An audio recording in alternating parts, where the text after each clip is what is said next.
જય સ્વામિનારાયણ વિદ્યાર્થી મિત્રો, લાસ્ટ લેક્ચરમાં આપણે વનસ્પતિ અને પ્રાણીઓમાં અલિંગી પ્રજનન કઈ રીતે થાય છે એના વિશે ચર્ચા કરી હતી. એમાં આપણે જોયું હતું કે જે પહેલાં તો અલિંગી પ્રજનન દ્વારા જે સંતતિ નવી બને છે એ સંતતિ કેવી હોય, બરાબર? તો એ કેવી હોય છે? આબેહૂબ પ્રતિકૃતિ હોય. બરાબર, આબેહૂબ પ્રતિકૃતિ હોય એના માટે શબ્દ છે જનનિક પ્રતિકૃતિ અથવા તો ક્લોન. બરાબર, કઈ રીતે? બાહ્યાકાર અને જનનિક રીતે જે સમાન હોય છે, બરાબર, બાહ્યાકાર રીતે અને જનનિક રીતે જે સમાન હોય છે એના માટે કયો શબ્દ વાપરતા હતા? તો કે ક્લોન શબ્દ વાપરતો હતો. ઓકે, એની અંદર આપણે અલિંગી પ્રજનનની જે પદ્ધતિઓ છે એ પદ્ધતિઓ આપણે જોઈ હતી કે અલગ અલગ સજીવોની અંદર અલગ અલગ પ્રજનન પદ્ધતિ દ્વારા, અલિંગી પ્રજનન પદ્ધતિ દ્વારા જે સજીવો પ્રજનન કરે છે એની પદ્ધતિઓ અથવા તો પ્રક્રિયાઓ એ જોઈ હતી. એમાં દ્વિભાજન જોયું હતું, બરાબર. દ્વિભાજન આપણે એનું અમીબા અને પેરામીશિયમમાં, કલિકા સર્જન, કોષ્ઠણ અને બીજાનું નિર્માણ, બરાબર. પછી ફૂગ અને લીલની અંદર પણ આપણે જે અલિંગી પ્રજનન છે એ જોયું હતું. તેમાં જે ક્લેમિડોમોનાસ નામની જે લીલ છે, બરાબર, એમાં ચલબીજાણુઓ દ્વારા અલિંગી પ્રજનન થતું હતું. અને જે પેનિસિલિયમ છે એ પેનિસિલિયમમાં ઘણી બીજાણુઓ દ્વારા અલિંગી પ્રજનન થતું જોયું હતું આપણે, બરાબર. હાઇડ્રામાં કલિકા સર્જન દ્વારા અને વાદળીમાં અંતઃકલિકા દ્વારા. અહીંયા મેં તમને કીધું હતું કે એક જ પ્રક્રિયા, બરાબર, કે જે કલિકા સર્જન, એ કલિકા સર્જન દ્વારા બે સજીવોમાં પ્રજનન થાય અલિંગી પ્રકારે, બરાબર. એક તો હાઇડ્રા અને બીજું આપણે ઉપર જોયું હતું યીસ્ટમાં, બરાબર. અને અમીબામાં બે પદ્ધતિથી થાય, બરાબર. જે કલિકા સર્જન છે પદ્ધતિ એમાં બે સજીવોમાં થાય છે, હાઇડ્રામાં અને યીસ્ટમાં. એ બે ઉદાહરણ યાદ રાખવાના. અને અમીબામાં બે પદ્ધતિથી, એક જ સજીવમાં બે પદ્ધતિથી પણ અલિંગી પ્રજનન થઈ શકે છે. તો એમાં એક હતું દ્વિભાજન અને બીજું હતું બીજાનું નિર્માણ, બરાબર. તો હવે આજે આપણે જે જોવાનું છે એમાં આગળ જે વનસ્પતિઓની અંદર જે વાનસ્પતિક પ્રજનન થાય છે એમાં કઈ રીતે થાય છે અને શું પ્રક્રિયાઓ થાય, તો એના વિશે આપણે જોઈએ, બરાબર. તો વનસ્પતિઓમાં વાનસ્પતિક પ્રજનન, હવે તમને અહીંયા કહી દઉં કે આગળ કદાચ વાત થઈ કે નથી, પણ જે અલિંગી પ્રજનન છે, બરાબર, એ અલિંગી પ્રજનન જો પ્રાણીઓમાં થતું હોય, ખ્યાલ આવ્યો? પ્રાણીઓમાં થતું હોય તો એના માટે કયો શબ્દ વપરાશે? અલિંગી પ્રજનન. પણ આ જ અલિંગી જો વનસ્પતિની અંદર થાય, એટલે કે વનસ્પતિમાં અલિંગી પ્રજનન જોવા મળે તો એના માટે શબ્દ છે વાનસ્પતિક પ્રજનન. કયો શબ્દ છે? વાનસ્પતિક પ્રજનન શબ્દ છે. ઓકે, તો ધ્યાન રાખજો. એટલે કે વનસ્પતિમાં વાનસ્પતિક પ્રજનન એટલે શું? તો કે વનસ્પતિમાં અલિંગી પ્રજનન.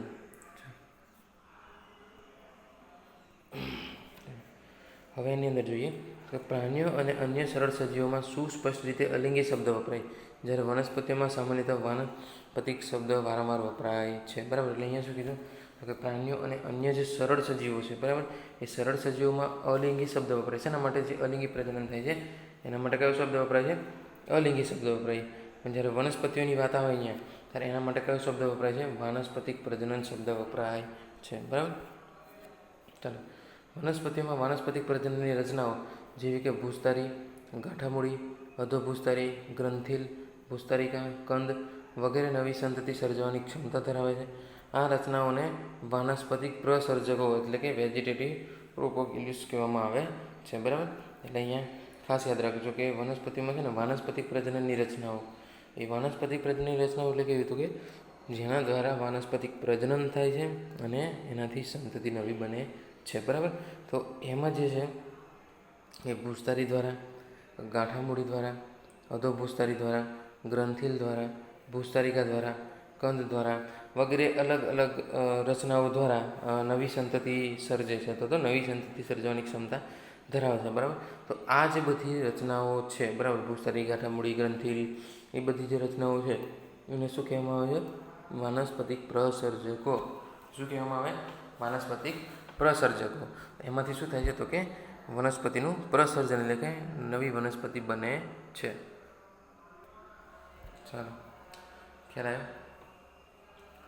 હવે આ રચનાઓના સર્જનમાં બે પિતરો ભાગ લેતા નથી. એટલે એ જે રચનાઓ છે, બરાબર, એટલે કે જે આપણે ઉપર જોઈએ જે વાનસ્પતિક પ્રસર્જકો, ગાંઠામૂળી, અધોભૂસ્તરી, ગ્રંથિલ, ભૂસ્તરિકા વગેરે, બરાબર, એની અંદર બે પિતરો ભાગ લેતા નથી અને તેથી શું થાય તો કે તેમાં સમાવેશ પ્રક્રિયા કઈ છે? અલિંગી છે. અલિંગી કેમ કહેવામાં આવે છે?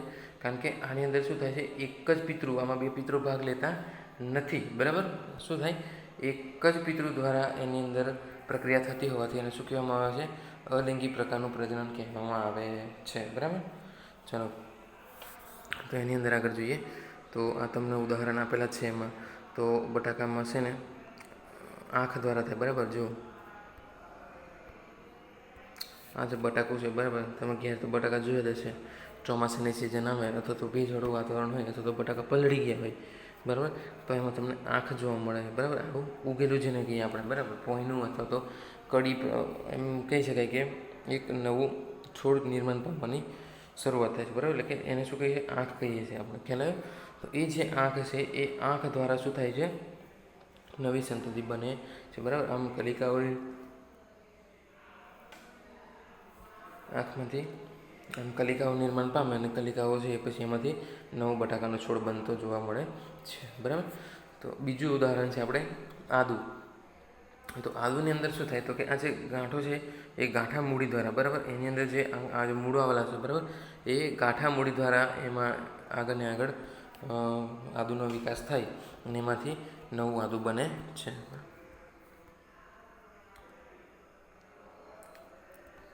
પછી બીજું જોઈએ રામબાણ. બરાબર? આ રામબાણ તમે કદાચ તમારા ગામની આજુબાજુ ક્યાંક કોતર હોય અથવા તો નદી હોય એ જગ્યા પર તમને જોવા મળશે. બરાબર?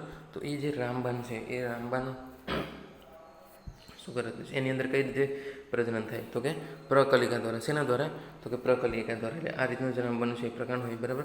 એની ઉપર શું થાય? આ રીતની પ્રકલિકાઓ જોડે અને આ પ્રકલિકાઓ છે પ્રકલિકા દ્વારા શું થાય છે? એમાં નવું પર્ણ અથવા તો નવું સજીવ બનતો જોવા મળે છે. બરાબર? તો આ ઉદાહરણ યાદ રાખવું કે રામબાણ શેના દ્વારા? પ્રકલિકા દ્વારા. પછી જોઈએ પાનકુટીની પર્ણકલિકાઓ. પાનકુટી છે, બરાબર, એ પાનકુટીનું પર્ણ તમને અહીંયા જોવામાં સ્કીન ઉપર દેખાય છે. બરાબર?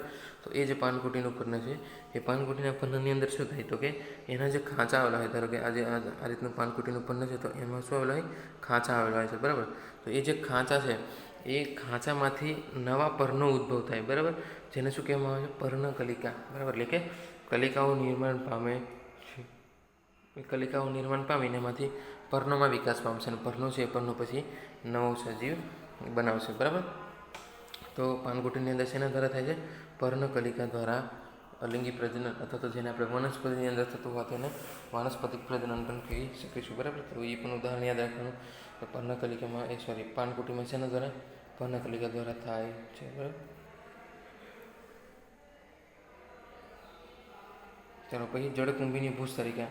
એટલે આ જે જળકુંભી છે, બરાબર, એ જળકુંભીમાં ભૂસ્તરિકા દ્વારા શું થાય? અલિંગી પ્રજનન જોવા મળે છે. એટલે કે જળકુંભી આપણે આગળ જોઈશું એ થોડુંક અલગ પ્રકારની વનસ્પતિ છે. બરાબર? તો એની અંદર શેના દ્વારા પ્રજનન થાય? ભૂસ્તરિકા દ્વારા પ્રજનન થાય છે. આ એક જે રચના છે એ રચનાને શું નામ આપેલું છે? ભૂસ્તરિકા નામ આપેલું છે. બરાબર?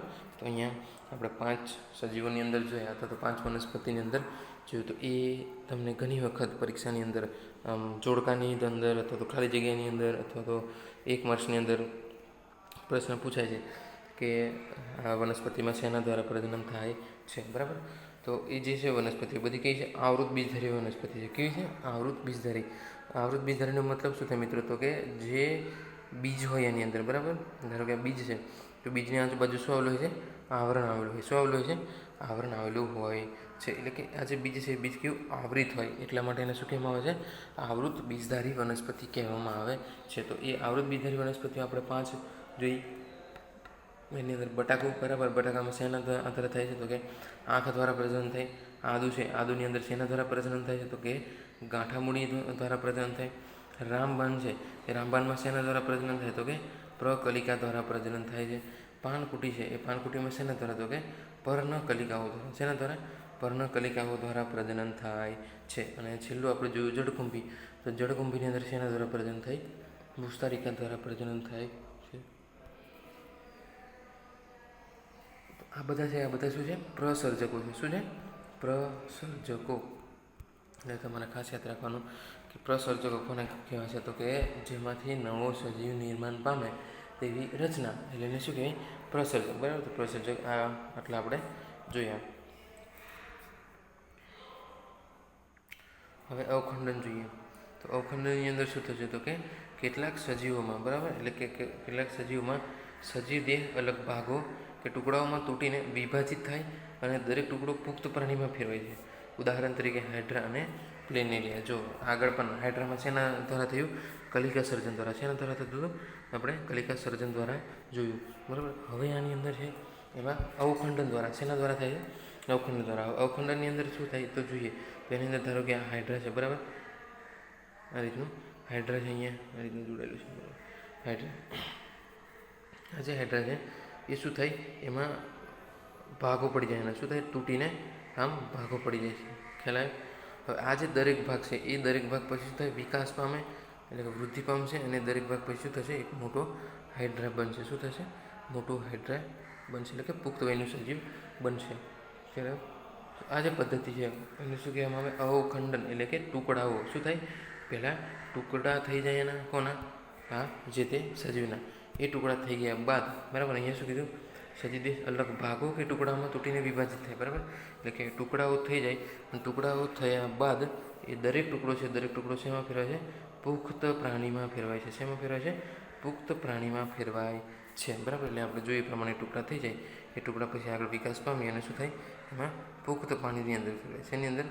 પુખ્ત પ્રાણીમાં ફેરવાય છે, બરાબર. એનું ઉદાહરણ જોઈએ તો હાઇડ્રા, પ્લેનેરિયા, બરાબર. આ બે ઉદાહરણ યાદ રાખવાનું, બરાબર. આ અવખંડન છે. અવખંડન પણ શું છે? અલિંગી પ્રજનનનો એક પ્રકાર છે. ચાલો, તો આપણે આ અલિંગી પ્રજનન જોયું એ વનસ્પતિની અંદર. વનસ્પતિ પ્રજનન જેને કહીએ, તો એની અંદર આપણે આ 5 ઉદાહરણો યાદ રાખવાના. અને અવખંડન છે, અવખંડનમાં કયા સજીવોમાં અવખંડન દ્વારા પ્રજનન થાય છે જોયું. ચાલો, હવે આ પણ એક તમારે એક સેન્ટેન્સની અંદર આ પૂછાતો પ્રશ્ન છે, અથવા તો ખાલી જગ્યાની અંદર પૂછાતો પ્રશ્ન છે, અથવા તો જોડકાની અંદર પણ પૂછાય છે ઘણી વખત. તો એ પ્રશ્નનું કઈ રીતે પૂછાય તો કે જળાશયોના સાપ અથવા ટેરર ઓફ બેંગાલ તરીકે કઈ વનસ્પતિનો ઉલ્લેખ કરે છે, તો કઈ વનસ્પતિ ઓળખાય છે, બરાબર. શું કીધું છે? ટેરર ઓફ બેંગાલ અથવા તો જળાશયોનો સાપ. ટેરર, ટેરર એટલે આતંક, બરાબર. ટેરર એટલે શું થશે? આતંક. એટલે આપણે જેમ ટેરરિસ્ટ હોય છે ને બધા આતંકવાદીઓ, બરાબર, એમ અહીંયા શું કીધું? ટેરર. ટેરર એટલે કે આતંક, એટલે કે બંગાળનો આતંક કોને કહેવામાં આવે? એટલે કે બંગાળની અંદર જે આતંક ફેલાવે છે એ કઈ વનસ્પતિ છે? તો એટલે આખા બંગાળની અંદર કંઈ ફેલાઈને પેલું ના કરી શકે, બરાબર. પણ આ શેની વાત છે તો કે જળાશયોની અંદર. શેની વાત છે? બંગાળના જે જળાશયો છે એ જળાશયોની અંદર એક વનસ્પતિએ આતંક ફેલાવી દીધો હતો, બરાબર. એ કઈ રીતે ફેલાય તે આપણે જોવાનું છે. એ વનસ્પતિનું નામ શું છે તો કે એનું નામ છે જળકુંભી. શું નામ છે? જળકુંભી. એ જળકુંભી જે આપણે અહીંયા જોઈએ, બરાબર. આ જે છે આ શું છે? જળકુંભી છે. ખ્યાલ આવ્યો? તો આ જે જળકુંભી છે એ જળકુંભી શું કરે છે? એનું નામ શું છે તો કે ટેરર ઓફ બેંગાલ, એટલે કે બંગાળનો આતંક પણ કહેવામાં આવે છે. ઓકે, ચાલો.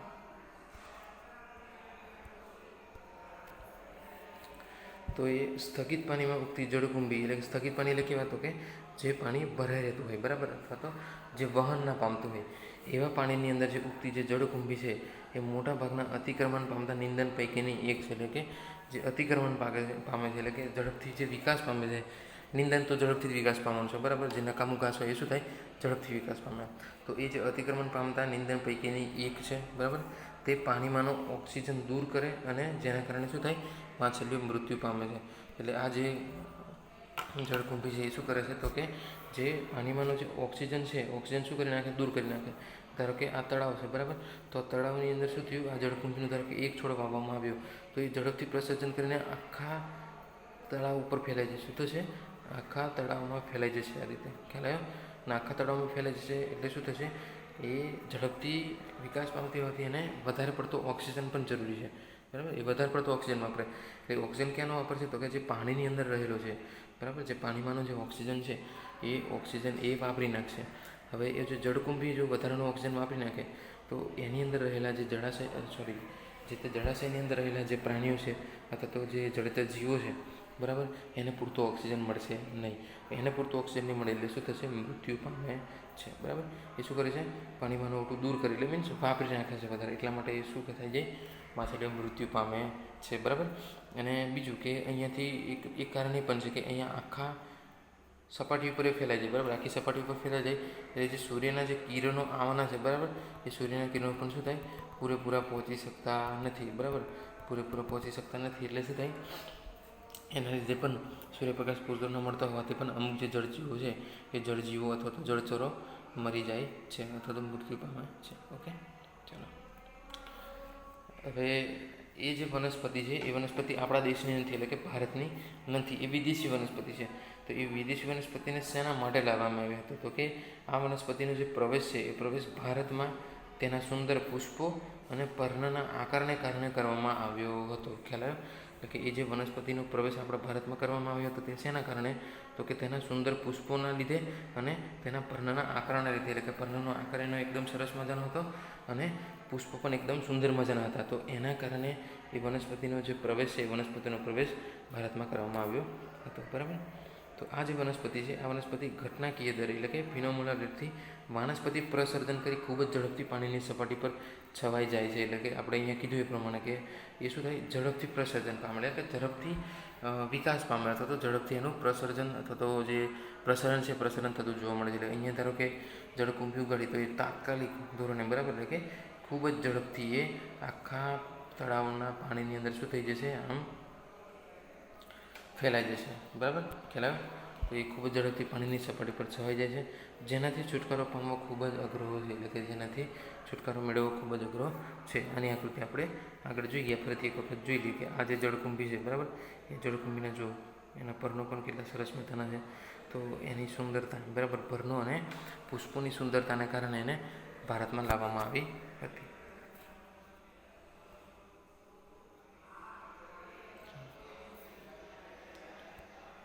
હવે કલિકા દ્વારા વાનસ્પતિક પ્રજનન, બરાબર, એટલે આપણે જોઈ ગયા જે કલિકા દ્વારા વાનસ્પતિક પ્રજનન થાય છે એ આપણે આ આકૃતિની અંદર જોઈ ગયા, બરાબર. અહીંયા જે છે એ આ જ થિયરી આપણે આગળ હવે બનવાની છે, બરાબર. આપણે અહીંયા ખાલી યાદ રાખવાનું હતું કે બટાકામાં આંખ દ્વારા, આધુનિક ગાંઠિયામૂળી દ્વારા, પછી રામબાનમાં પ્રકલિકા દ્વારા, પાનકુટીમાં પર્ણકલિકા દ્વારા અને જળકુંભીમાં ભૂસારિકા દ્વારા. અહીંયા યાદ રાખજો, રામબાન છે, રામબાનમાં પ્રકલિકા શેના દ્વારા, પ્રકલિકા, અને પાનકુટીમાં પર્ણકલિકા. એટલે ખાસ યાદ રાખજો કે આ જે પાનકુટી છે એ પાનકુટીના પર્ણમાંથી કલિકા સર્જન પામી અને નવો સજીવ બને, બરાબર.